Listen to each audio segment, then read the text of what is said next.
Are you risking penalties by not understanding the intricacies of withholding tax in Pakistan? Discover how Section 153 can impact your business. Section 153 of Pakistan's Income Tax Ordinance 2001 mandates withholding tax on payments for goods, services, and contracts. If you're paying for goods, services, or contracts, you may need to deduct tax before making the payment. Goods include raw materials, finished goods, or anything a business might purchase for operations, whether paid in cash or credit.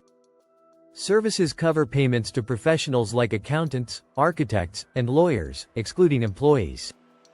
Contracts encompass civil, mechanical, electrical, labor, and transport agreements, excluding goods and services. Any payer making a payment for goods, services, or contracts must deduct tax at source, ensuring compliance with the law. Withholding tax rates vary based on the taxpayer's status as a filer or non-filer and the nature of the payment.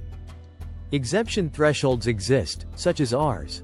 75,000 for goods and 30,000 rupees for services, below which no tax is deducted. Avoid common mistakes like misclassifying payments, using incorrect tax rates, and not filing statements on time to stay compliant.